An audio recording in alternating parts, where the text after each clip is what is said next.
हाँ जी student, +2 class 12th political science, book number 2, chapter का नेम है डेमोक्रेटिक रिसर्जेंस।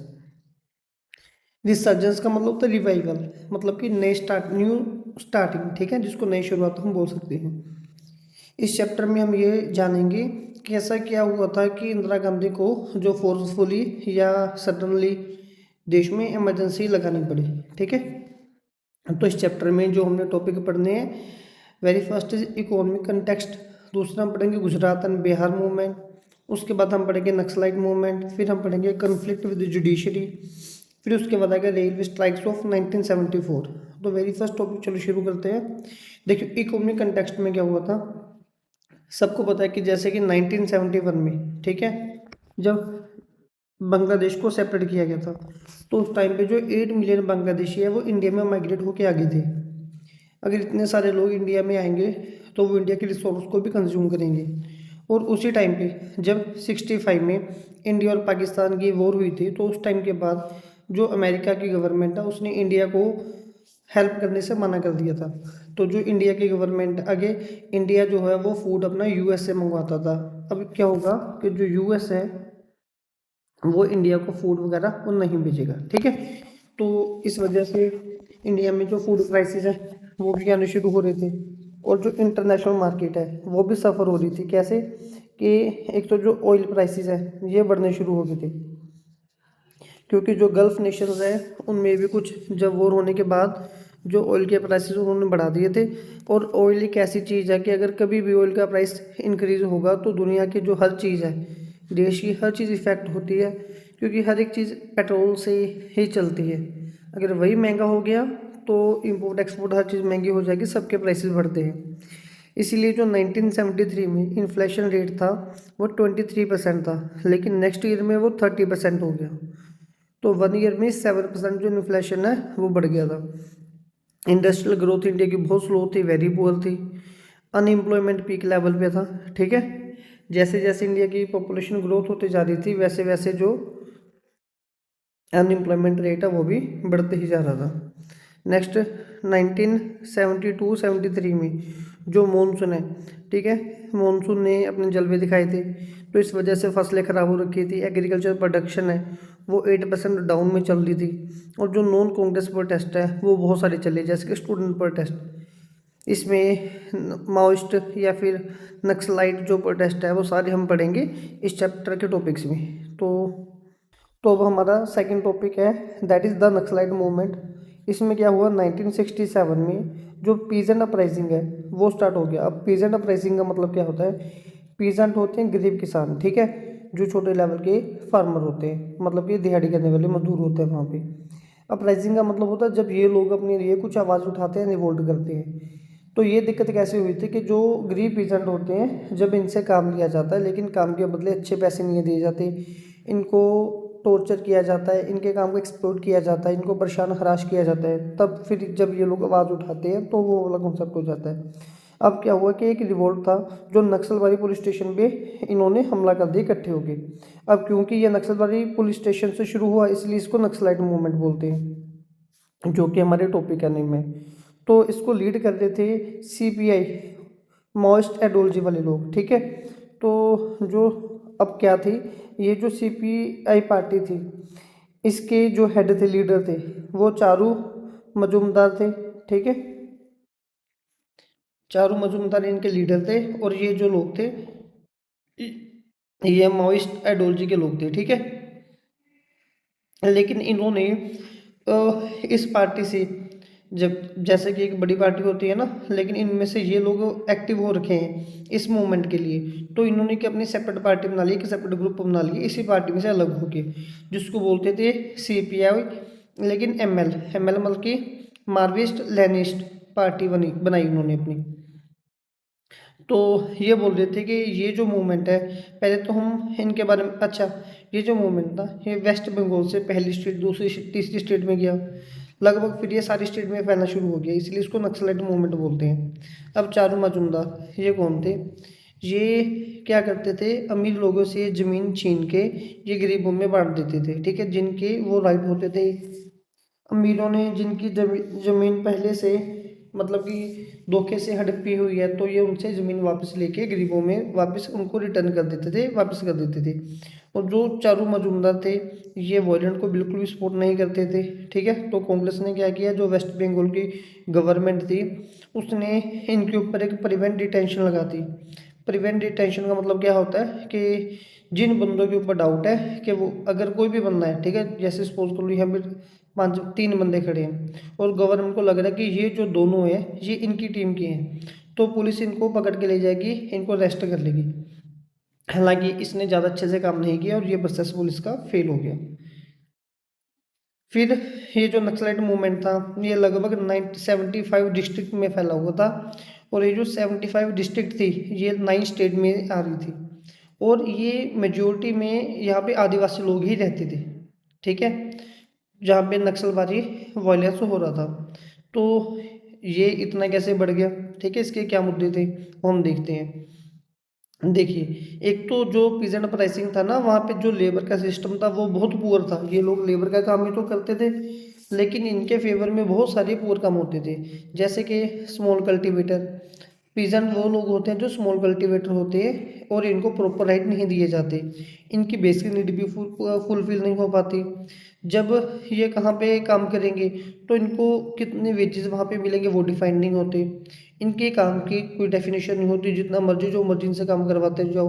और इनको, जैसे अगर कोई बंदा कहीं पे काम करता है ना, अगर कोई बंदा हमारे घर पे हमारे खेतों में काम करेगा, सपोज कर लो कि उसने वहाँ से 50 किलो जो कनक है वो निकाली है, तो हम उसको 50 में से 5 किलो 10 किलो उसकी बेसिक नीड के लिए देते हैं। इनको पता ही नहीं था इनको कितनी देनी है कितनी नहीं देनी, जो ओनर होते थे वो इनके मूड के ऊपर डिपेंड करता था।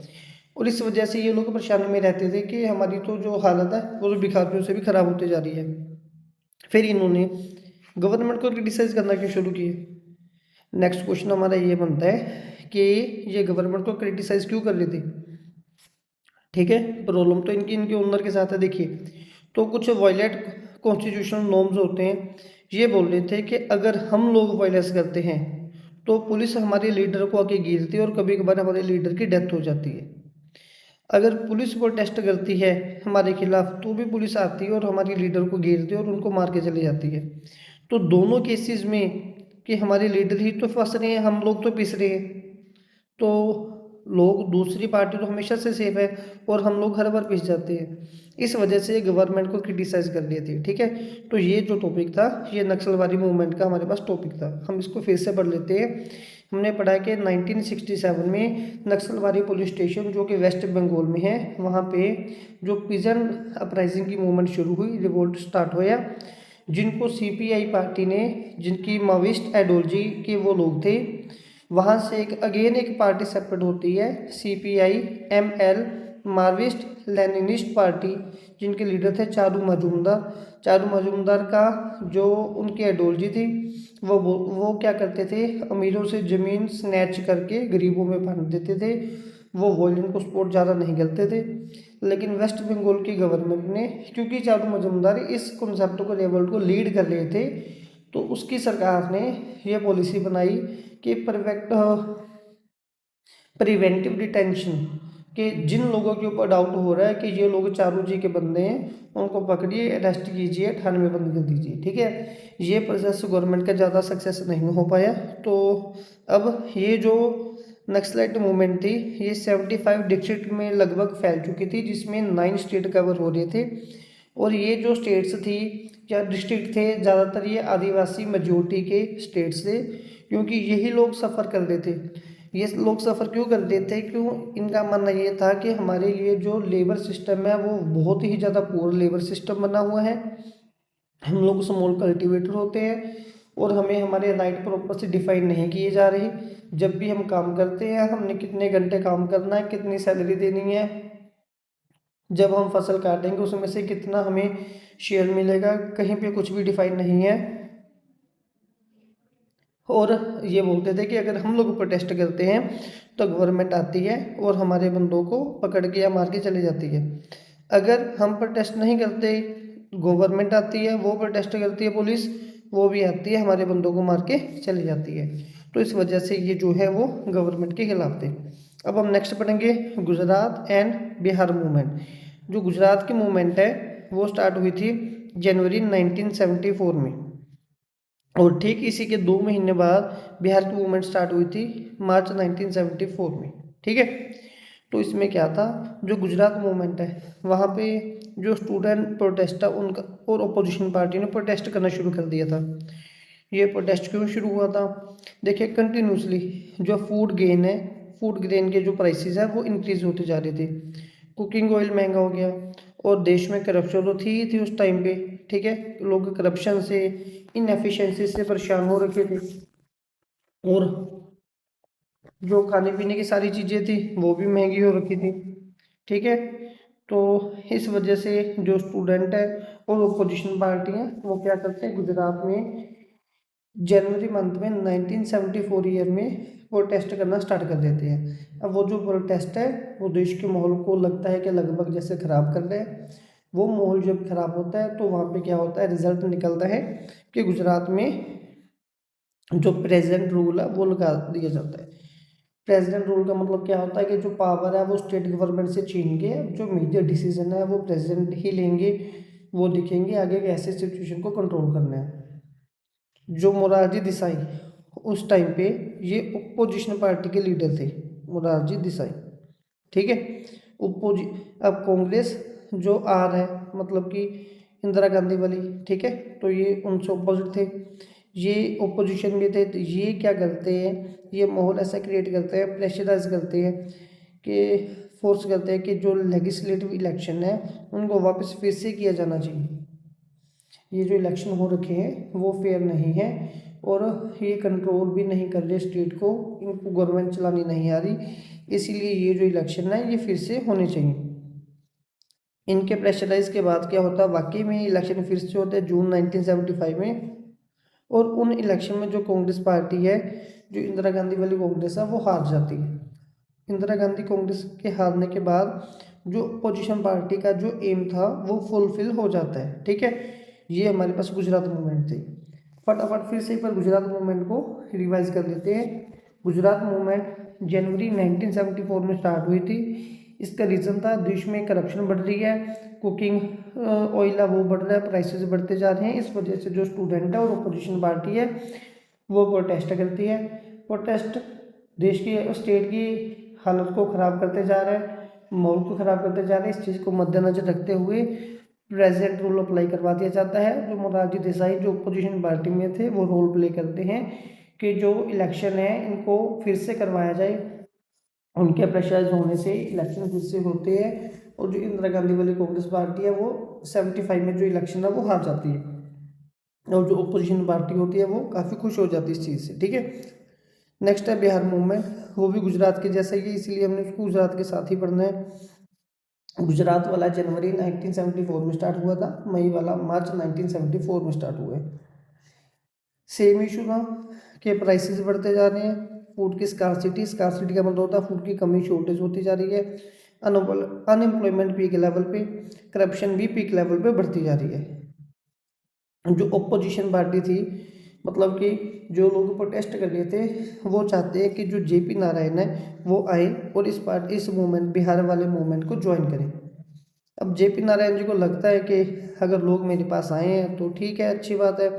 फिर ये अपनी कंडीशन रखते हैं, ये बोलते हैं कि आप आए हो, आप सबका धन्यवाद, लेकिन मैं आपके कहने पे इस मूवमेंट को ज्वाइन करूँगा, लेकिन उसके लिए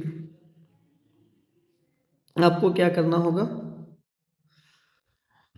आपको मैं 2 शर्तों पे इस मूवमेंट को आपके साथ ज्वाइन करूँगा। पहली कंडीशन, ये मूवमेंट नॉन वायलेंट होना चाहिए, मतलब कि इस मूवमेंट में कहीं पे भी खून खराबा, लड़ाई झगड़े, दंगे नहीं होने चाहिए। इससे इनका मानना ये था कि देश का भी माहौल खराब होगा और इनका भी नेम खराब होगा। दूसरी बात इन्होंने ये बोली थी कि अगर ये मूवमेंट चलेगी तो इसको सिर्फ बिहार तक लिमिटेड नहीं रखना। ठीक है, इस मूवमेंट को जेपी नारायण जी चाहते थे कि अगर वो इस मूवमेंट को लीड करेंगे तो वो बिहार तक नहीं, बिहार से बाहर भी लेके आएंगे, बहुत सारे स्टेट्स में लेके आएंगे, पूरे नेशन में लेके जाएंगे। ठीक है, तो क्या हुआ फिर, उन्होंने इन जेपी नारायण की अपोजिशन पार्टी ने जो ये वाली जो भी थी मतलब डिमांड्स को एक्सेप्ट कर लिया।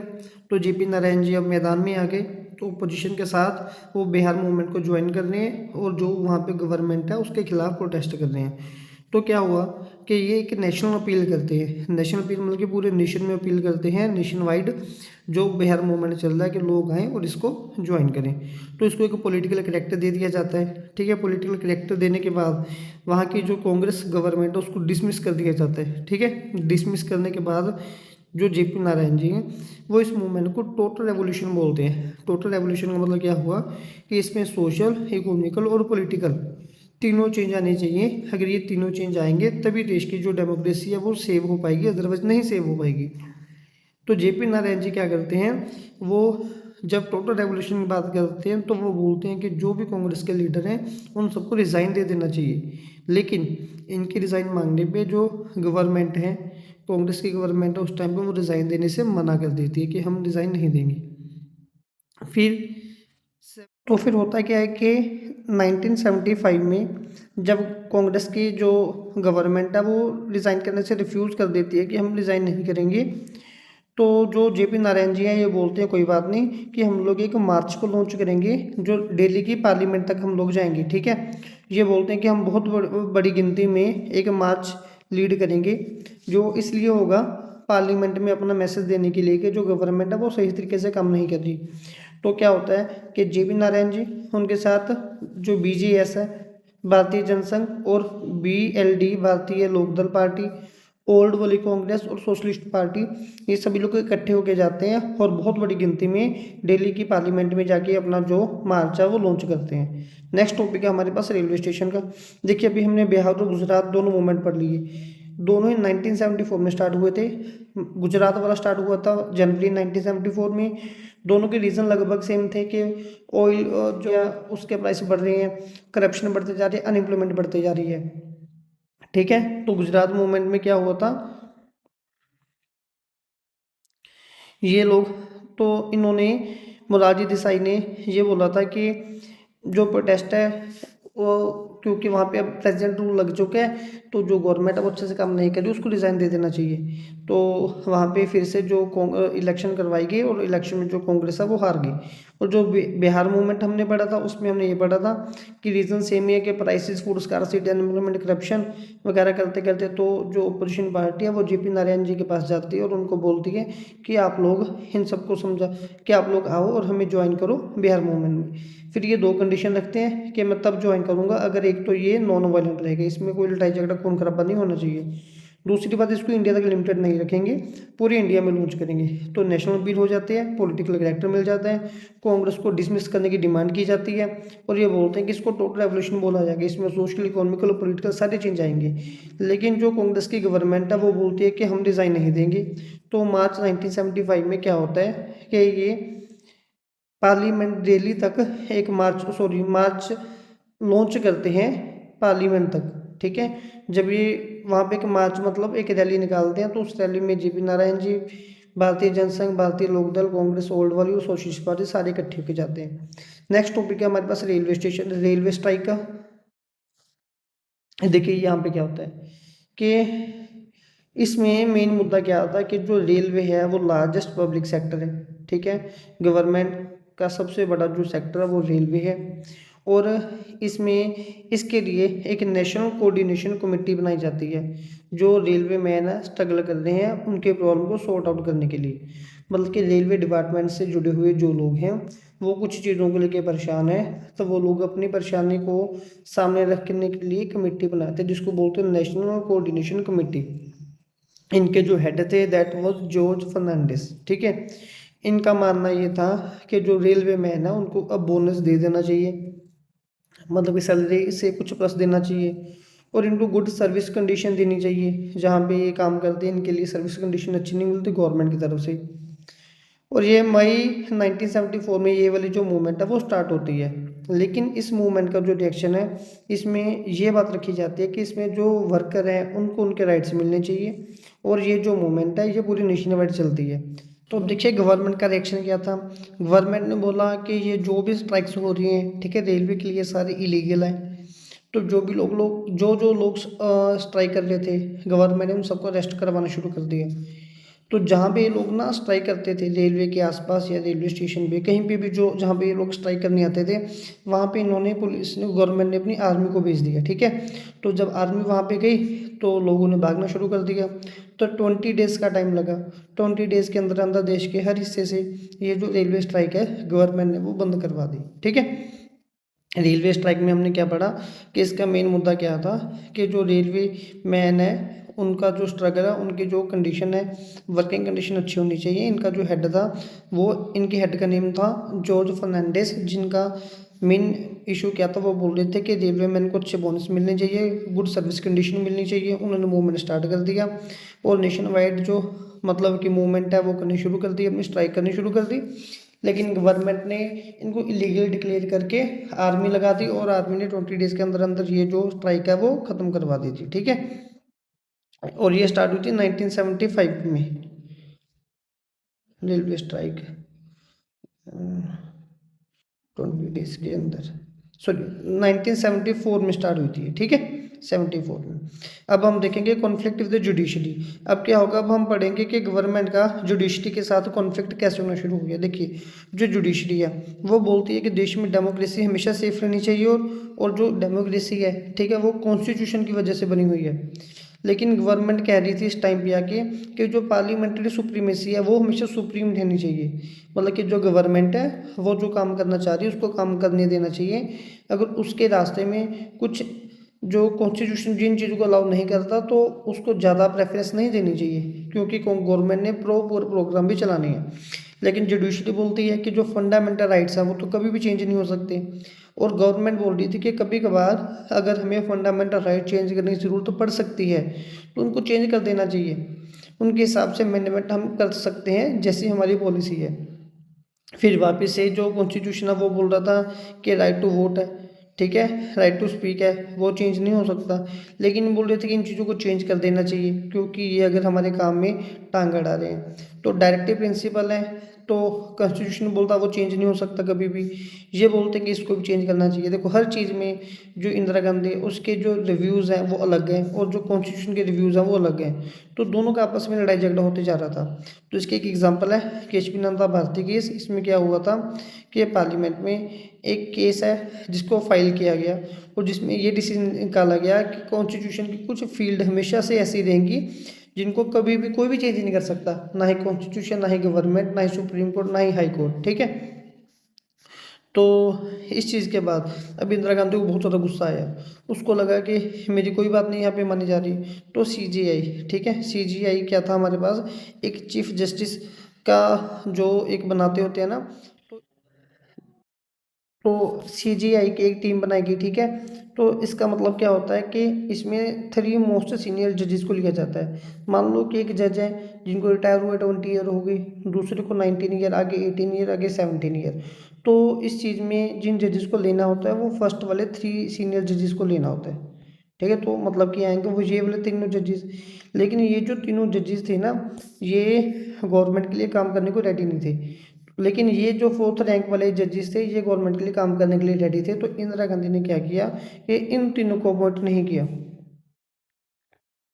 एक अमेंडमेंट बनवानी थी इसने, उसने इन तीनों को अपॉइंटमेंट नहीं किया। उन्होंने फोर्थ रैंक वाले जो जज है उनको अपॉइंटमेंट कर लिया और उन्होंने डिसीजन ये निकाला कि जो भी जुडिशरी है, ठीक है, और जो ब्यूरोक्रेसी है, जुडिशरी और ब्यूरोक्रेसी, ये एग्जीक्यूटिव लेजिस्लेटिव को असिस्ट करेगी। जो काम गवर्नमेंट करना चाहती है ये उनके लिए, उनके फेवर में काम करेगी, ना कि उनके लिए कुछ ये, बल्कि उनके रास्तों को ब्लॉक करेगी, ठीक है। तो फिर भी ये इंदिरा गांधी का चलते आ रहा था। सीजीएम के चीफ जस्टिस ऑफ इंडिया के जजेस लेने थे। तो हाई कोर्ट में जो इंदिरा गांधी है वहाँ पे अब इसके बाद फिर से एक केस डाला गया 1971 का। उसमें ये था, हाई कोर्ट ने डिसीजन लिया। देखिए इसमें जो राज नारायण जी थे, ठीक है, ये एक सोशलिस्ट वर्कर थे। इन्होंने हाई कोर्ट में एक केस डाला इंदिरा गांधी के खिलाफ। उसमें ये क्लियर किया गया कि जो इंदिरा गांधी ने 1971 का इलेक्शन जीता वो इलीगल तरीके से जीता है, इसलिए वो वैलिड नहीं है। तो हम नेक्स्ट टॉपिक पढ़ेंगे डिक्लेरेशन ऑफ इमरजेंसी। ऐसा क्या कॉन्सेप्ट आ गया कि इमरजेंसी को डिक्लेयर करना पड़ा। 1971 में इंदिरा गांधी वर्सेस राज नारायण दोनों आमने सामने हो गए, ठीक है। और जो राज नारायण जी थे ये कौन थे, ये एक सोशलिस्ट लीडर थे। इन्होंने अपनी बात ऐसी रखी, इन्होंने बोला कि जो इंदिरा गांधी है इनको जो गवर्नमेंट पावर देती है ये उन पावर का यूज़ है अपने पर्सनल बेनिफिट के लिए करते हैं, इलेक्शन के कैंपेन के लिए करते हैं, जो कि वैलिड नहीं है। ठीक है, तो ये जो इनका केस है ये हाई कोर्ट में गया। हाई कोर्ट में जो जस्टिस जो जजेस का नेम था दैट वाज जस्टिस जगमोहन लाल सिंह। ठीक है, ये इलाहाबाद हाई कोर्ट के जज थे। तो इन्होंने ये क्लियर कर दिया कि 1971 का जो इलेक्शन है इंदिरा गांधी का वो इनवैलिड है, अब वो एमपी भी नहीं है। तीसरा बात उन्होंने ये बोल दिया कि अगर अभी एमपी नहीं है तो भी ये पार्लियामेंट में नहीं जा सकते, इनको 6 मंथ के अंदर अंदर वापस फिर से कोई इलेक्शन जीतना होगा और कहीं से भी एमपी बनना होगा अगर ये वहाँ पे जाना चाहते हैं। तो इंदिरा गांधी के लिए बहुत बड़ा शॉकिंग न्यूज़ थी। फिर इंदिरा गांधी ने क्या किया कि 1975 में जून में, ठीक है, ये सुप्रीम कोर्ट गए। सुप्रीम कोर्ट जाके इन्होंने, जो सुप्रीम कोर्ट है ये और भी ऊपर है, अगर कोई डिसीजन हाई कोर्ट लेती है तो उसके डिसीजन को कैंसिल सुप्रीम कोर्ट कर सकती है। ठीक है, लेकिन सुप्रीम कोर्ट के डिसीजन को कोई भी चैलेंज नहीं कर सकता। तो सुप्रीम कोर्ट ने क्या किया, एक पार्शियल स्टे लगाती हाई कोर्ट के ऑर्डर के ऊपर। तो अब हाई कोर्ट का डिसीजन क्या था कि ये जजेस नहीं है, ठीक है, लेकिन अब इसके ऊपर पार्शियल स्टे का मतलब क्या हो गया कि इसकी डिसीजन को थोड़े टाइम के लिए रोक दिया गया। तो इसका मतलब वो अभी भी एमपी हैं, लेकिन जब ये लोकसभा में जाएंगे वहाँ पे जो भी प्रोसेस होगा वहाँ पे इनकी वोट को वैलिड नहीं माना जाएगा, ये अपनी वोट नहीं डाल सकते। अब फिर भी अब ऐसे क्या सिचुएशन बनी कि देश में इमरजेंसी को अप्लाई करना पड़ा। देखिए 25 जून 1975 में जो जेपी नारायण है, अब जब जो इंदिरा गांधी है ये चले गए थे सुप्रीम कोर्ट, पहले ये गए हाई कोर्ट में, फिर ये जो इंदिरा गांधी है वो गई सुप्रीम कोर्ट में। तो सुप्रीम कोर्ट ने कुछ डिसीजन इंदिरा गांधी के फेवर में ले दिया। तो जेपी नारायण जी पहुंच गए रामलीला ग्राउंड में दिल्ली में। वहाँ पर जाकर इन्होंने बहुत बड़े लेवल पर प्रोटेस्ट किया और इनकी डिमांड थी कि इंदिरा गांधी है उसको रिजाइन करना चाहिए, पहली बात। दूसरी बात, जो भी सरकारी पुलिस है, फौज है, आर्मी है, इन सबको ना जो इंदिरा गांधी की करप्ट गवर्नमेंट है उसके ऑर्डर को फॉलो नहीं करना चाहिए। तो अब बदले में इंदिरा गांधी क्या करेंगे, उन्होंने प्रेसिडेंट को फ़ोन लगाया, उनके साथ बात की और उनको बोला जो फखरुद्दीन अली अहमद थे उनको बोला गया प्रेसिडेंट को कि आप ऐसे कीजिए, आप देश में इमरजेंसी को डिक्लेयर कर दीजिए। तो उस दिन मिडनाइट 25 जून 1975 को क्या हुआ, आधी रात से इलेक्ट्रिसिटी बंद कर दी गई। इलेक्ट्रिसिटी अगर बंद कर दी तो देश में न्यूज़पेपर प्रिंट नहीं होंगे, वो प्रिंट नहीं हुई। ठीक है, तो जो अपोजिशन पार्टी थी उनको अरेस्ट करना शुरू करवा दिया इंदिरा गांधी की गवर्नमेंट ने कि वो और प्रोटेस्ट ना कर सके। तो कैबिनेट में एक मीटिंग बुलाई, नेक्स्ट डे मॉर्निंग 6 AM, सुबह 6 बजे की मीटिंग बुलाई। स्पेशल मीटिंग थी जो इमरजेंसी के लिए थी, रिगार्डिंग थी। अब देश में जब भी इमरजेंसी लगती है तो उसके मेन 3 रीज़न हो सकते हैं। सबसे पहला रीज़न होता है कि अगर देश के इंटरनल थ्रेट हो देश को, मतलब कि देश अगर हमारी कोई कंट्रीज़ के अंदर ही कुछ इंटरनल थ्रेट मिल जाए हमें तो फिर हम इमरजेंसी लगा सकते हैं। दूसरा होता है एक्सटर्नल थ्रेट। एक्सटर्नल थ्रेट का मतलब क्या होता है कि अगर हमारे देश के ऊपर कहीं बाहर से कोई हमला हो रहा हो, ठीक है, तो ये दूसरा ऑप्शन है। तीसरा होता है फाइनेंशियल इश्यूज़, जब हमारे देश में फाइनेंशियल इश्यूज़ आ जाते हैं या फिर जो स्टेट है जब वो कंट्रोल नहीं कर सकती अपने लोगों को तब वो इमरजेंसी डिक्लेयर करती है। अब इंदिरा गांधी की गवर्नमेंट ने जो इमरजेंसी लगाई थी उसका रीज़न केस 1 था, इंटरनल थ्रेट की वजह से लगाई थी इन्होंने। ठीक है, अभी हम पहले यहाँ तक पढ़ लेते हैं कि हमने अभी तक रीड क्या किया है। देखिए अब हम ये पढ़ रहे थे कि रेलवे स्ट्राइक के बाद जो जुडिशरी वर्सेस गवर्नमेंट होना शुरू हो गया था। जुडिशरी ये बोलती है कि डेमोक्रेसी और कॉन्स्टिट्यूशन ये कब डेमोक्रेसी अलाउ करती है लोगों को, लेकिन कॉन्स्टिट्यूशन जो हमारा बना हुआ है, देखिए हमारे देश में जो डेमोक्रेसी है वो इसीलिए है क्योंकि कॉन्स्टिट्यूशन है। तो इसमें कुछ बेसिक राइट्स है, फंडामेंटल राइट है जो कभी भी चेंज नहीं होने चाहिए। गवर्नमेंट बोलती थी कि हमेशा गवर्नमेंट को सुप्रीमेसी मिलनी चाहिए, ये प्रूफ और प्रोग्राम भी चलाती है, इसको गरीबों के लिए कुछ काम करने होते हैं जिसमें कुछ रूल को चेंज करना आना चाहिए। लेकिन ये बोलते थे fundamental right, right to vote, right to speak, ये कभी भी चेंज नहीं होंगे। ये बोलते हैं कभी कभार चेंज करवा देनी चाहिए। फिर जो डायरेक्टिव प्रिंसिपल्स है वो भी सेम रहेंगे, ये बोलते थे ये सेम नहीं रहने चाहिए, ये भी चेंज होने चाहिए। फिर केशवानंद भारती के 1973 में क्या डिसीजन आया कि पार्लियामेंट कुछ फील्ड ऐसे कॉन्स्टिट्यूशन जिनको वो कभी भी चेंज नहीं कर सकती, तो इसीलिए चीफ जस्टिस ऑफ इंडिया की मीटिंग बुलाई गई इंदिरा गांधी की तरफ से। उसमें जो डिसीजन लेना था वो फर्स्ट 3 मोस्ट सीनियर जजेस की टर्न आती है कि वो डिसीजन लेंगे, लेकिन इंदिरा गांधी ने उन तीनों को अपॉइंट नहीं किया क्योंकि वो इंदिरा गांधी के लिए काम करने के लिए रेडी नहीं थे। इंदिरा गांधी ने अपॉइंट करवाया 4th सीनियर जज को, जो गवर्नमेंट के लिए काम करने के लिए रेडी थे, और उन्होंने बोल दिया कि जो जुडिशरी और ब्यूरोक्रेसी है उसको एग्जीक्यूटिव लेजिस्लेटिव के लिए, मतलब कि गवर्नमेंट के लिए काम करना चाहिए, और जो वो काम करना चाहते हैं उसको आसान करना चाहिए, ना कि उसको मुश्किल करवाना चाहिए।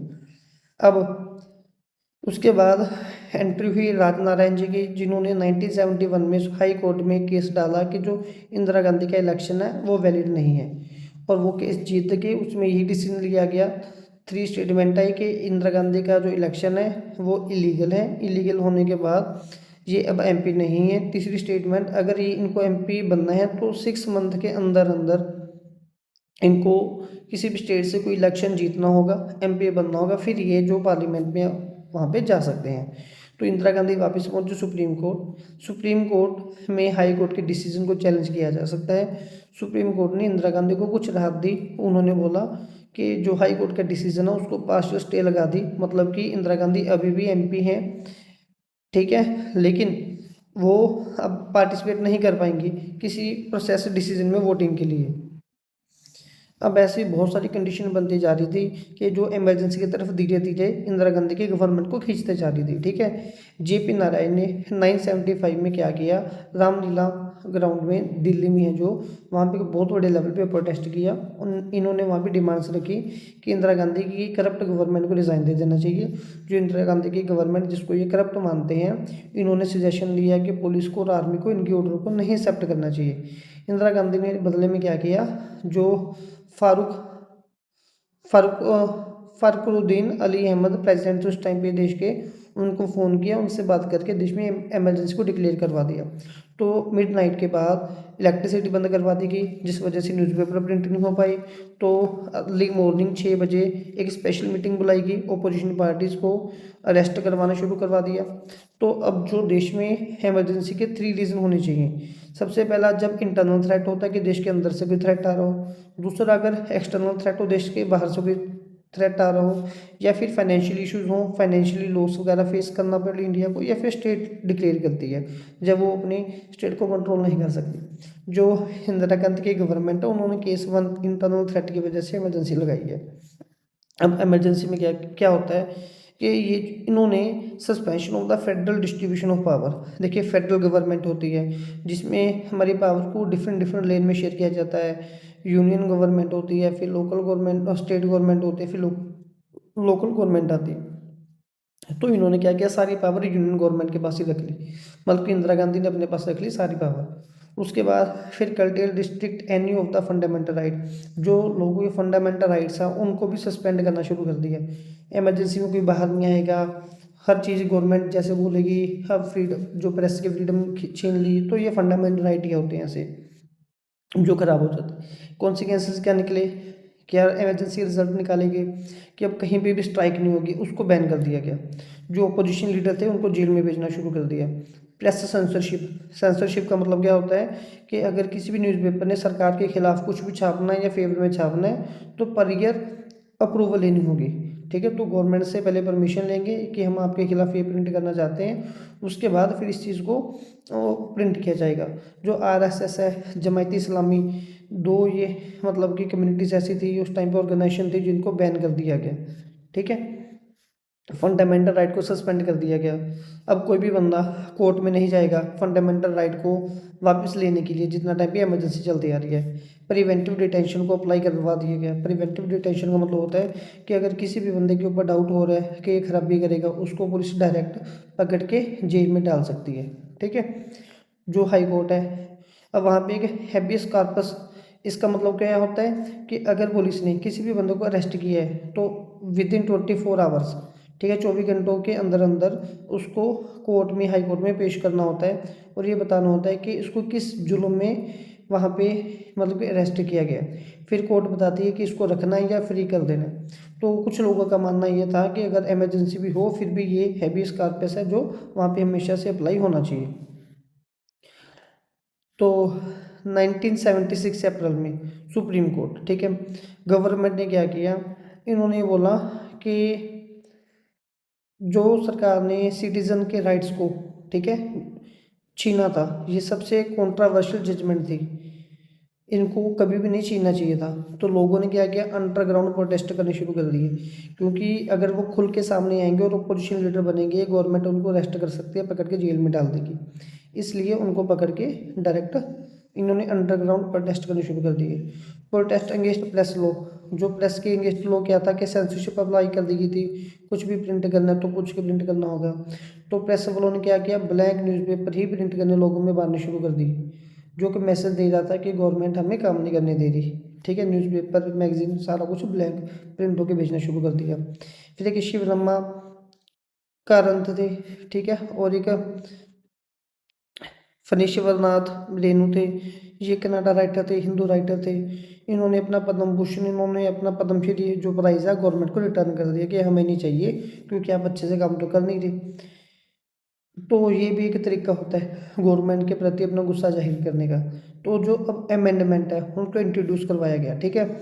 इन्होंने बोला कि अमेंडमेंट नहीं इंट्रोड्यूस करवाएगी, इन्होंने बोला कि अब कभी भी जो पीएम के इलेक्शन है, प्रेसिडेंट वाइस प्रेसिडेंट के इलेक्शन है, उनको कभी भी चैलेंज नहीं किया जाएगा।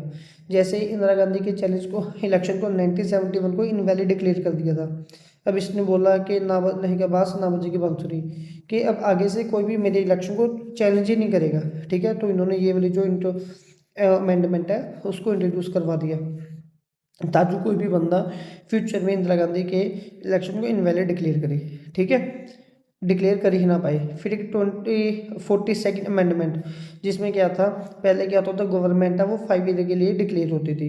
तो इन्होंने बोल दिया 5 नहीं, 5+1 एक टाइम पीरियड बता दिया, अब 6 ईयर के लिए गवर्नमेंट बना करेगी, ठीक है। लेकिन उसके बाद फिर से 5 ईयर ही रही है। तो दूसरी अमेंडमेंट ये लेके आए कि अगर देश में कभी भी इमरजेंसी लगेगी तो इमरजेंसी की वजह से जो इलेक्शन है वो 1 ईयर एक्सटेंड होंगी। तो 1 ईयर प्लस मिलेगा गवर्नमेंट को, क्योंकि इमरजेंसी में वो काम तो कर ही नहीं पाई। तो अब क्या हुआ, 1971 में पहले इलेक्शन हुए थे। तो देखिए, पहले इलेक्शन हुए 1971 में, ठीक है। तो अब होने थे 76 में, वो बंद हो गए। क्यों? क्योंकि अब गवर्नमेंट का पीरियड 6 ईयर का हो गया, तो अभी होंगे 77 में। लेकिन यहाँ पे इमरजेंसी लगी है 1 ईयर में, तो वो भी खराब हो गया, इसलिए अब नेक्स्ट इलेक्शन होंगे 78 में, ठीक है।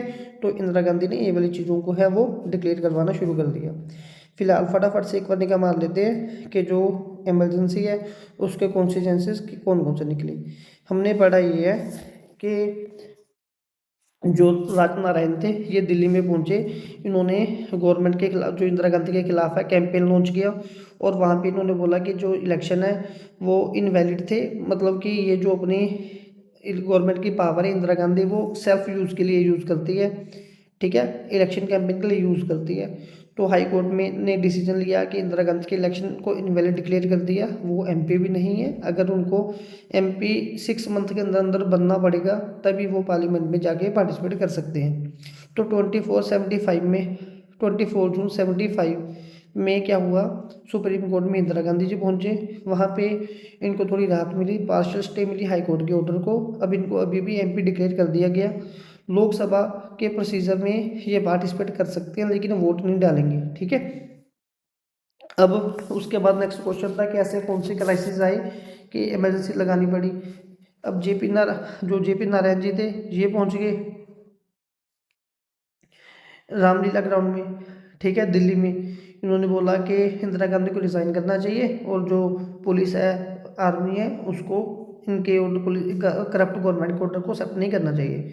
तो इंदिरा गांधी ने प्रेसिडेंट को फ़ोन किया और मिडनाइट को जो इमरजेंसी है वो डिक्लेयर करवा दी, ठीक है। वो डिक्लेयर करवाने के बाद क्या हुआ, अब इलेक्ट्रिसिटी नहीं थी आधी रात को, ठीक है। इलेक्ट्रिसिटी नहीं है तो न्यूज़पेपर प्रिंट नहीं होंगे। अगर अपोजिशन पार्टी को अरेस्ट करना शुरू कर दिया, नेक्स्ट अर्ली मॉर्निंग 6 बजे की स्पेशल मीटिंग बुलाएगी। तो 3 रीज़न होते हैं, internal threat, external threat, financial issues.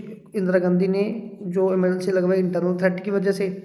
यहाँ पे जो फेडरल पावर है उसको सस्पेंड कर दिया, मतलब कि मेजर पावर यूनियन गवर्नमेंट के पास ही रहेगी, और जो फंडामेंटल राइट है उनको भी सस्पेंड करवाना शुरू कर दिया। रिजल्ट क्या निकले, स्ट्राइक को बैन कर दिया, प्रेस पे सेंसरशिप लगा दी, कुछ भी अगर गवर्नमेंट के खिलाफ प्रिंट करना है तो सरकार से परमिशन लेनी पड़ेगी। आरएसएस जमायती इस्लामी ऑर्गेनाइजेशन को बैन कर दिया। फंडामेंटल राइट कोर्ट में चैलेंज नहीं किए जाएंगे, ड्यूरिंग इमरजेंसी वो बंद ही रहेंगे। और प्रिवेंटिव डिटेंशन को अप्लाई करवा दिया। एक हैबियस कॉर्पस क्या होता है कि 24 घंटों के अंदर अंदर गिरफ्तार हुए आदमी को हाई कोर्ट में पेश करना होता है, वो अप्लाई था इमरजेंसी में। और आगे इन्होंने बोला उसके रिजल्ट क्या निकले फिर, ठीक है। इस चीज़ के रिजल्ट क्या निकले शुरू हुआ, लोगों ने अंडरग्राउंड प्रोटेस्ट करने शुरू कर दिए, मैगजीन न्यूज़पेपर ब्लैंक प्रिंट होने शुरू हो गए, कुछ लोगों ने अपने जो प्राइजेज है वो वापस करने शुरू कर दिए, जैसे शिवरामा कारनाथ ने, ठीक है, या फैन ईश्वरनाथ ने रेनू ने, ये हिंदू राइटर कन्नाडा राइटर थे, पद्मश्री पद्म भूषण अवार्ड अपने वापस कर दिए। अमेंडमेंट इंट्रोड्यूस करवा दी इंदिरा गांधी ने कि अब जो प्रेसिडेंट है, वाइस प्रेसिडेंट है या पीएम के इलेक्शन को कभी भी जो इनवैलिड डिक्लेयर नहीं किया जाएगा, ताकि कोई बंदा इनको चैलेंज ही ना कर पाए फ्यूचर में। और जो इलेक्शन है वो 5 ईयर का टाइम पीरियड नहीं है, वो 6 ईयर का टाइम पीरियड होगा। तो अगर इमरजेंसी लगेगी तो 1 ईयर लेट होंगे इलेक्शन, इस वजह से 71 के बाद जो इलेक्शन है वो 78 में हो, ठीक है। अब नेक्स्ट कंट्रोवर्सी रिगार्डिंग इमरजेंसी, कौन कौन से कंट्रोवर्सी जानी शुरू हुई देखिए। पहले गवर्नमेंट के व्यूज़ जान लेते हैं। सरकार बोल रही थी कि हमने इमरजेंसी इसलिए लगाई है कि जो देश में इंटरनल थ्रेट होने शुरू हो रहे थे, बार बार हमारे देश के हर हिस्सों में, कहीं गुजरात में, कहीं बिहार में, कहीं नक्सलवादी मूवमेंट में, कहीं रेलवे स्टेशन में, हर जगह पे तो मूवमेंट चलती आ रही है। इनको कंट्रोल करने के लिए इमरजेंसी ही हमारे पास एक राइट था और कोई तरीका नहीं था। ओपोजिशन का मानना ये था कि जो पब्लिक का एक राइट है प्रोटेस्ट करने का, जो बिहार में गुजरात में जितने प्रोटेस्ट हुए हैं वो सारे पीसफुल से हुए हैं, कहीं पे वायलेंट नहीं हुई। तो ये गवर्नमेंट बहाने मार रही है कि इमरजेंसी इनकी वजह से लगाई है। फिर ये बोल रही थी, गवर्नमेंट बोल रही थी कि डेमोक्रेसी सबको अलाउ करती है कि वो ओपोजिशन पार्टी को अलाउ करती है कि वो रूलिंग पार्टी के खिलाफ प्रोटेस्ट कर सकती है, ठीक है। अगर कभी रूलिंग पार्टी कहीं किसी नई पॉलिसी को लॉन्च कर रही है तो ये कॉन्स्टिट्यूशन या डेमोक्रेसी अलाउ करता है कि वो प्रोटेस्ट करे इसके खिलाफ, अगर वो पॉलिसी अच्छी नहीं है। लेकिन ऐसा नहीं होना चाहिए कि हमेशा ही अपोजिशन ऑलवेज प्रोटेस्ट करना शुरू कर दे। तो अगर इतने फ्रीक्वेंटली प्रोटेस्ट होते रहेंगे वो देश के लिए अच्छे नहीं हैं। अब ये बोल रहे थे कि अगर हम लोग प्रोटेस्ट कर रहे हैं, हमारे प्रोटेस्ट में कभी भी एंटी नेशनल एक्टिविटी नहीं हुई, तो ये बात गलत है। फिर थर्ड पॉइंट क्या था, ये बोल रहे थे कि जब हम पार्लियामेंट में जाते हैं, यहाँ पे पॉलिटिक्स आएगा,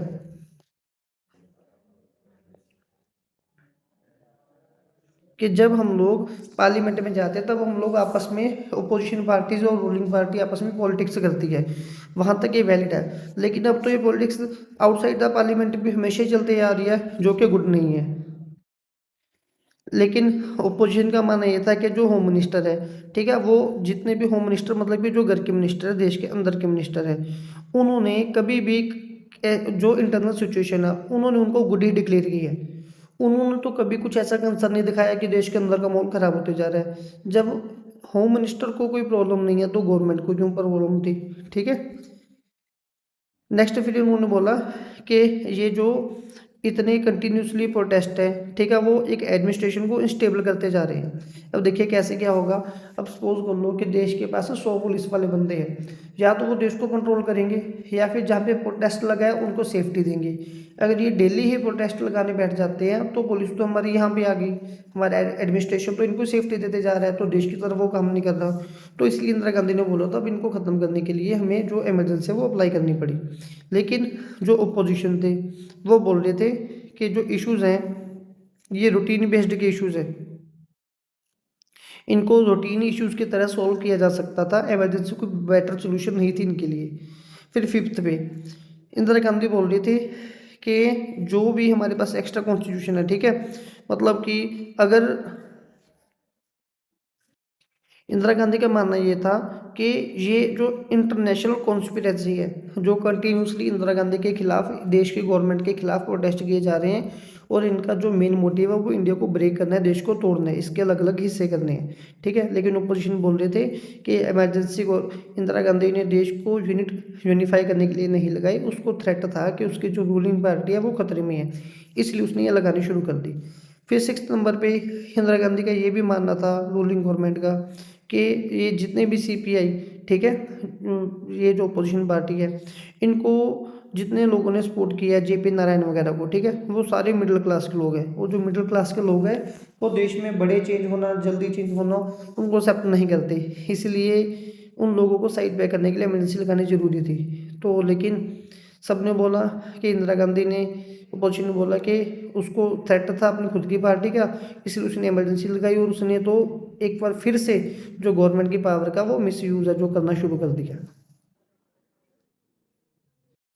चलिए फटाफट एक बार देख लेते हैं कि गवर्नमेंट वर्सेस ओपोजिशन के कंट्रोवर्सीज क्या आती है इमरजेंसी के लिए। इंदिरा गांधी ने बोला कि जो इंटरनल मैटर थे देश के, उस वजह से हमें इमरजेंसी लगानी पड़ी है। जो कंटिन्यूसली प्रोटेस्ट होते जा रहे थे तो देश को इंटरनल थ्रेट फेस करने पड़ रहे थे, इंटरनल डिस्टर्बेंस हो रही थी।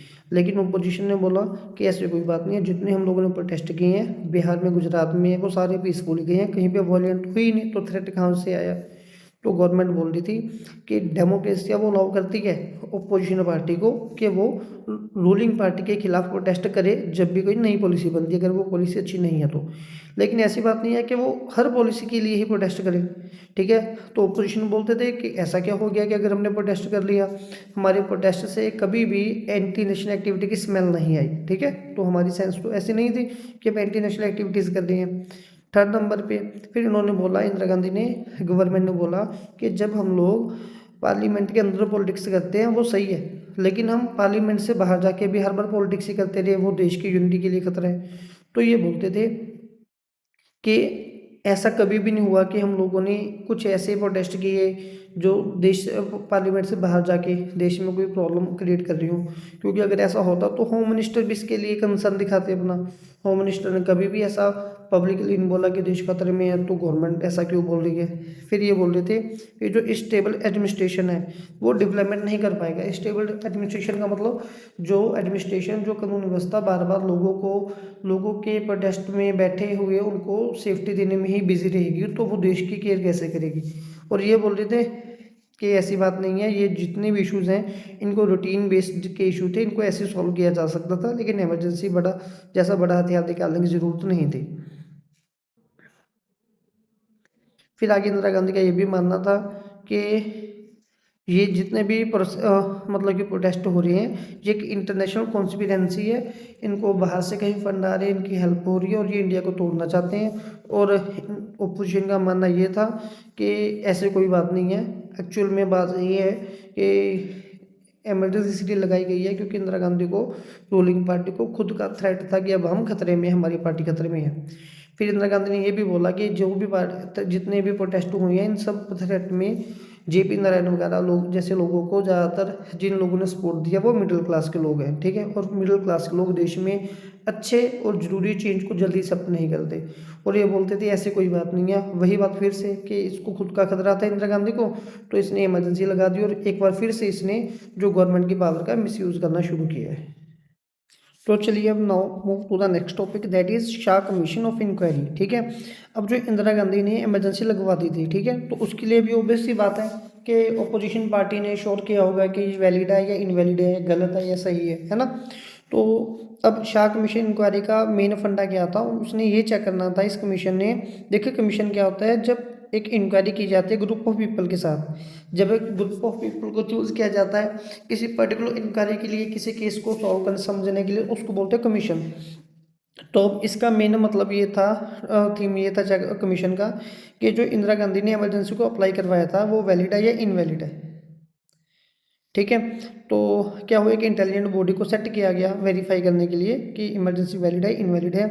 तो मई 1977 इमरजेंसी के आफ्टर 2 ईयर जस्टिस जेसी शाह, ठीक है, जो कि हेड थे शाह कमीशन के, ये कि रिटायर्ड चीफ जस्टिस थे सुप्रीम कोर्ट में से, तो इनको बिठाया गया था, ये इस कमीशन के लिए हेड थी। शाह कमीशन का पर्पस ये था कि वो ये चेक करेंगे कि इंदिरा गांधी की जो इन्होंने लगाई है इमरजेंसी वो सही है गलत, और उसके बाद क्या इंदिरा गांधी ने स्टिल अपनी पावर का रॉन्ग यूज़ किया है, जो उनको पावर सरकार को चलाने के लिए दी जाती है, कि उन्होंने सेल्फ मोटिवेट पर पर्पस के लिए उनको यूज़ किया या नहीं किया। तो जो शाह कमीशन है, ठीक है, इन्होंने एविडेंस को एग्जामिन किया, विटनेस के साथ बात की, इंदिरा गांधी को बुलाया गया, लेकिन इंदिरा गांधी ने किसी भी सवाल का आंसर करने के लिए रिफ्यूज़ कर दिया। फिर जो इनकी रिपोर्ट है वो ये फर्स्ट इंटरिम रिपोर्ट थी, फिर सेकंड इंटरिम रिपोर्ट बनी, थर्ड रिपोर्ट बनी और फाइनल रिपोर्ट बनी। जो भी फाइनल रिपोर्ट थी उसको पेश किया गया लोकसभा में और राज्यसभा में, ठीक है। तो ये हमारा जो शाह कमीशन वाला कॉन्सेप्ट है वो खत्म हो गया। Now next, what happened during emergency, emergency हुई क्यों थी और इसी टाइम पे क्या हुआ। देखिए इंदिरा गांधी का मानना ये था कि इमरजेंसी तो लग गई, अब उसको इमरजेंसी खत्म होने के बाद इमीडिएटली बाद इंदिरा गांधी ने एक 20 पॉइंट प्रोग्राम को लॉन्च किया, ठीक है, इम्प्लीमेंट कर दिया, जिनमें से कुछ अच्छे अच्छे मतलब कि काफ़ी अच्छे अच्छे प्रोग्राम थे जो लोगों को बेनिफिट देंगे। जिनमें से कि लैंड रिफॉर्म था। लैंड रिफॉर्म में क्या था कि गरीबों से अमीरों से ज़मीन लेके गरीबों में बांटी जाएगी, लैंड लिमिट की जाएगी, किसी बंदे के पास 10 एकड़ से ज़्यादा ज़मीन होनी चाहिए। फिर जो लोग वहाँ पे काम करते हैं कि कोई भी बंदा लगान के रूप में 1/3 से ज़्यादा जो है वो रेंट नहीं पे करेगा, ठीक है। तो इससे रिलेटेड जो एग्रीरियन रिफॉर्म बनाएंगे। फिर लैंड डिस्ट्रीब्यूशन रीडिस्ट्रीब्यूशन किया गया, वो इसी में कवर हो गया हमारा। रिव्यू एंड एग्रीकल्चरल वेजेस, ये भी मैंने बता दिया कि किसको कितनी सैलरी देनी है और कितने घंटे का काम कर लेना है, सारा कुछ मतलब कि यहाँ पे इन्होंने क्लियर करना शुरू कर दिया। फिर बॉन्डेड लेबर का मतलब क्या होता था कि अगर किसी बंदे ने किसी से ब्याज लोन लिया है और वापस नहीं कर पा रहा, तो वो काफ़ी सालों तक उसके घर पे काम करता रहता था बिना पैसों के। और कभी कभार क्या होता था, किसी पोते के घर पे किसी का पोता काम कर रहा है, जिसके घर पे वो काम कर उसको नहीं पता कि क्यों काम कर रहा है, करवाने वाले को भी नहीं पता कि मैं क्यों करवा रहा हूँ। दोनों से पूछा, बोलेंगे जी हमारे पूर्वजों ने इनसे ब्याज लिया था, वो वापस नहीं किया, इस वजह हम अभी तक उसकी किस्तें चुकता करते आ रहे हैं। या फिर इनको कभी कभार भीख मांगने के लिए भेजा जाता था बाहर से, जब फसलें फेल हो जाती थी, ठीक है, जब ये भीख लेके आएंगे तो उसमें से बहुत कम अनाज इनको देते थे, वापस करते थे, सारा कुछ बंद करवा दिया। अर्बन मिडिल क्लास के जो लोग थे वो इंदिरा गांधी से काफ़ी खुश होना शुरू हो गए। जो इमरजेंसी थी, ठीक है, जो इसकी एगिटेशन थे, तो उसका रिजल्ट अर्बन मिडिल क्लास के लोग इनसे खुश हो रखे हैं। तो पुअर और रूरल पीपल, उनके लिए वेलफेयर प्रोग्राम चला दिए। तो सारे लोग अब फिलहाल इंदिरा गांधी से जो खुश होते जा रहे थे। लेकिन अभी भी जो अपोजिशन पार्टी है वो वापस से क्रिटिसिज्म करेगी इंदिरा गांधी का, ठीक है। सबसे पहला क्रिटिसिज्म कि ये जो 20 वेलफेयर प्रोग्राम चलाए हैं ये अनफुलफिल्ड रह गए। किसी जगह पे फुलफिल हुए होंगे, लेकिन मेजोरिटी में ज़्यादातर जगह पे ज़्यादातर लोगों के पास इसके बेनिफिट नहीं पहुंचे, और जिनके पास बेनिफिट पहुंचे हैं वो इनके लोग थे। और ये जो 20 वेलफेयर प्रोग्राम चलाए गए हैं ये अटेंशन को डाइवर्ट करने के लिए थे मेन इशू से। मतलब कि लोग इमरजेंसी से परेशान थे, तो उनको वहाँ से राहत देने के लिए 20 जो वेलफेयर प्रोग्राम है उनकी तरफ लोगों का ध्यान चला, इसलिए इनको लॉन्च किया गया है। और ये बोला गया कि इंदिरा गांधी ने वर्बल ऑर्डर दिया था गवर्नर को इलेक्ट्रिसिटी बंद करने के लिए, ठीक है। तो आगे से ऐसा नहीं होगा कि कोई भी वर्बल ऑर्डर तो दे ही नहीं जा सकते, एक प्रॉपर चैनल होता है कि रिटर्न में स्टेटमेंट्स जानी चाहिए। प्रिवेंटिव डिटेंशन के में, जब प्रिवेंटिव डिटेंशन हमने क्या पढ़ा था, जब लोगों को शक के आधार पर गिरफ्तार किया जाता है, तो 1,11,000 मतलब कि 1,11,000 लोगों को लगभग गिरफ्तार कर दिया गया था। अब ये रिकॉर्डेड डेटा है, इसके जो डेटा रिकॉर्डिंग हुआ वो तो कहीं ज़्यादा होगा। 676 जो अपोजिशन लीडर थे इनको अरेस्ट करवा दिया गया था अपोजिशन के टाइम पे। और जब इनको अरेस्ट करवाया गया था वो भी वर्बल ऑर्डर ही जा रहे थे। जो लेफ्टिनेंट गवर्नर है, ठीक है, उसको बुलाया गया था जो दिल्ली के पावर हाउस वगैरह सुबह 2 बजे, तो सप्लाई कॉरपोरेशन के हिसाब से। तो ये कभी भी मतलब कि वर्बल ऑर्डर तो जाने ही नहीं चाहिए थे, ऐसे क्यों गए। फिर 26 जून 1975 जो 213 तरह की सेंसरशिप्स हैं वो लगाई गई थी, ठीक है। 213 सेंसरशिप लगाएगी। संजय गांधी जो कि इंदिरा गांधी के यंगर सन थे, लेकिन उनके पास कोई भी ऑफिशियल पोजीशन नहीं थी, बस यही था कि वो इंदिरा गांधी के बेटे हैं। वो अभी भी अपनी पावर का मिसयूज़ करते आ रहे थे, गवर्नमेंट की पावर का, जब वो ऑफिशियली लीडर ही नहीं है, ठीक है ना, वो तो कोई मेंबर नहीं है, तो वो पावर सरकारी पावर का यूज़ कैसे कर सकते हैं। वो भी यूज़ करते आ रहे थे, जैसे कि उन्होंने डीमोलाई एक डेमोलिशन किया था, ठीक है, दिल्ली में पॉपुलेशन को कंट्रोल करने के लिए। स्टेरिलाइजेशन, इसका मतलब क्या होता है कि इनको ये लगता था कि इन्होंने बहुत सारे लोगों के इंजेक्शन लगवा दिए थे दिल्ली में किसी जगह पे, कि अब इंजेक्शन लगवा के कि वो लोग अब आगे जाके बच्चे पैदा ना कर सके, और ये फोर्सफुली लगवाए गए थे।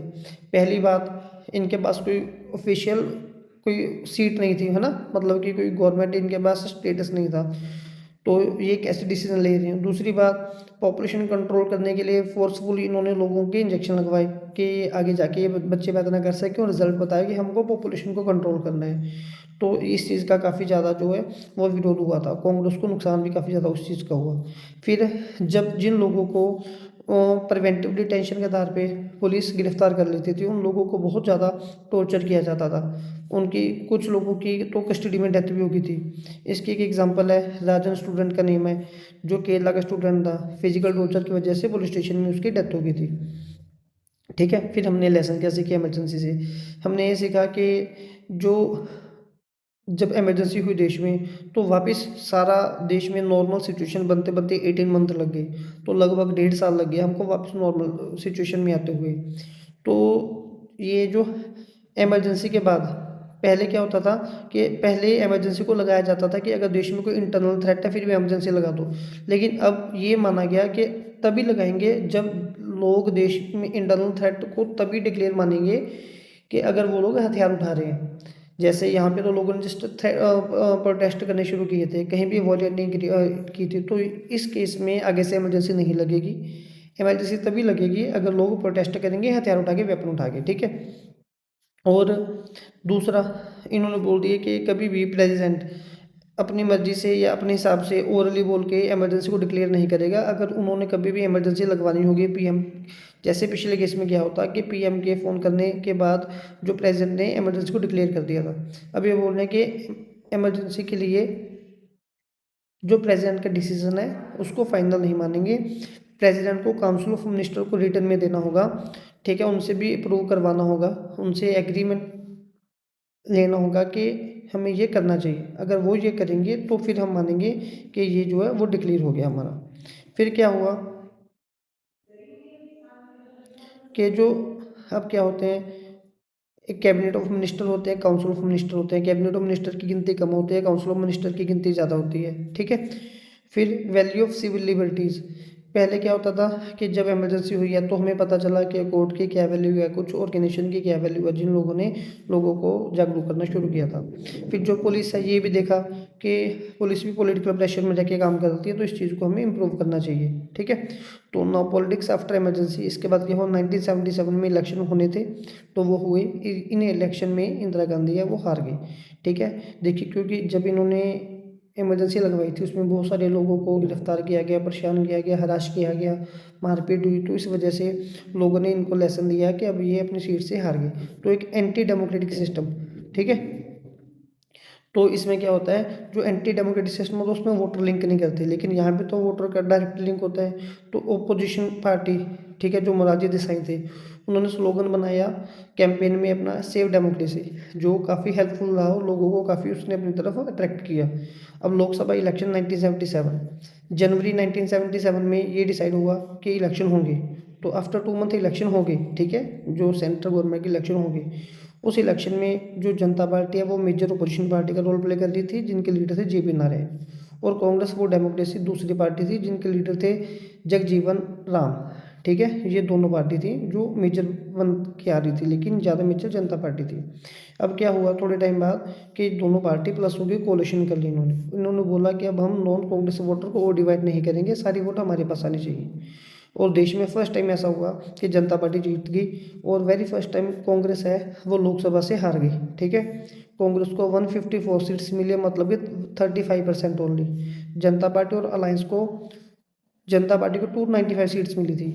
अगर टोटल सीट्स देखें जनता पार्टी और अलायंस के साथ मिल के तो इनको 330 सीट्स मिल गई 542 में से। इंदिरा गांधी रायबरेली में से हार गई, संजय गांधी अमेठी में से हार गए, और ये एमपी भी नहीं रही। बहुत बुरी हालत होगी इस टाइम कांग्रेस की, क्योंकि जस्ट बिकॉज ऑफ इमरजेंसी। अब मोरारजी देसाई, उनको क्या किया, अब वो सबसे पहले देश के जो नॉन कांग्रेस प्राइम मिनिस्टर थे, ठीक है, 1977 टू 79 तक इनको पीएम बनाया गया।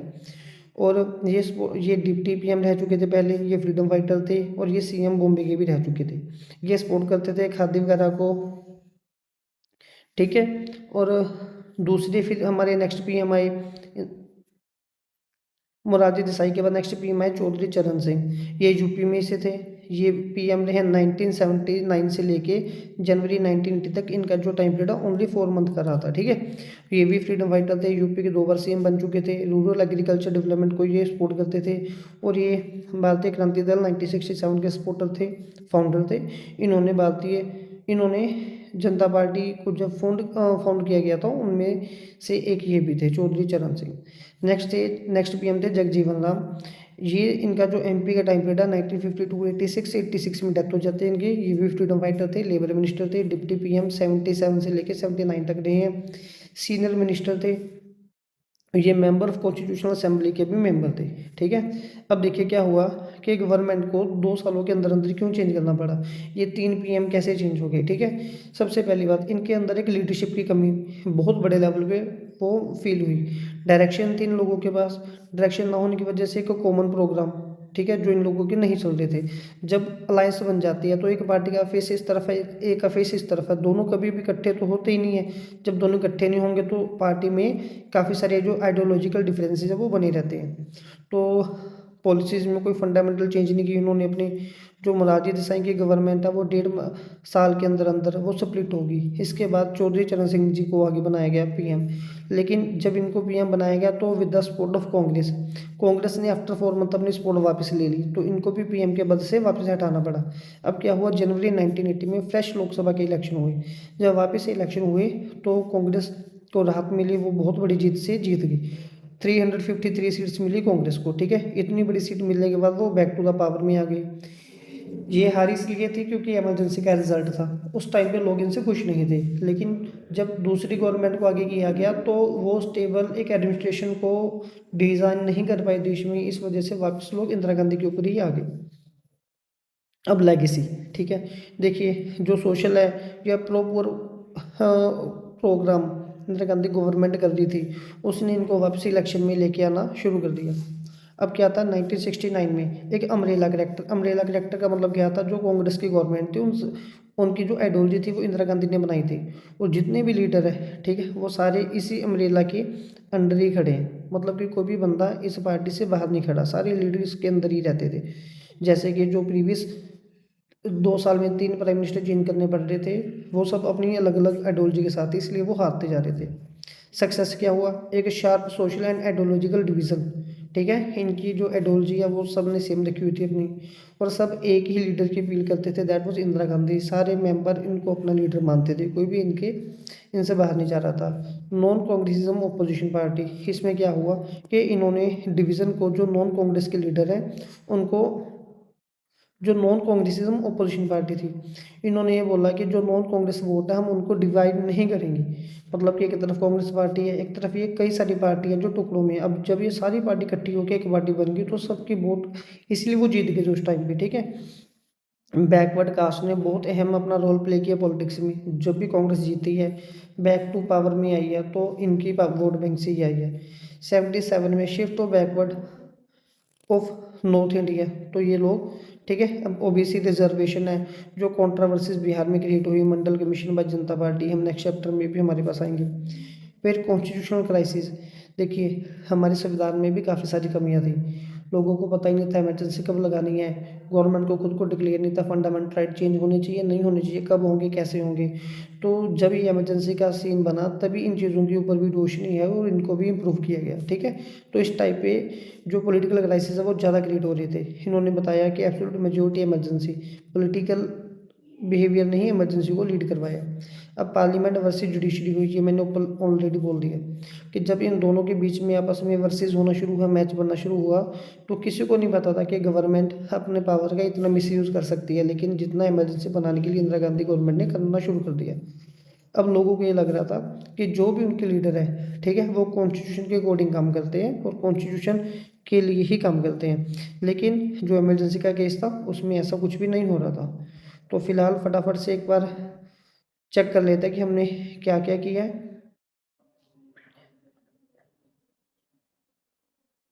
हम यहाँ से शुरू कर लेते हैं कि जब इमरजेंसी हुई तो उसका जो डिक्लेयर, इमरजेंसी के जस्ट बाद इंदिरा गांधी की गवर्नमेंट ने 20 वेलफेयर प्रोग्राम लॉन्च किए थे, जिससे लोग खुश थे, अर्बन मिडिल क्लास के लोग खुश थे। लेकिन उसका क्रिटिसिज्म कैसे हुआ, उन्होंने बोला ये जो प्रोग्राम है ये अनफुलफिल्ड है, कंप्लीट नहीं हो रखे, ये लोगों की जो अटेंशन है उसको डाइवर्ट करने के लिए बनाए गए थे।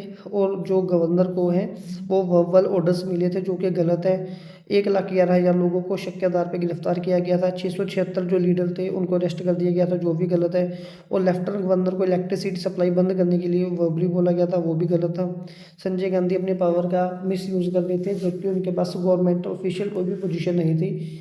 एग्जाम्पल के तौर पर जैसे उन्होंने दिल्ली में लोगों को इंजेक्शन लगवाने शुरू कर दिए थे ताकि वो अपनी जो है पॉपुलेशन आगे ग्रो ना कर सके।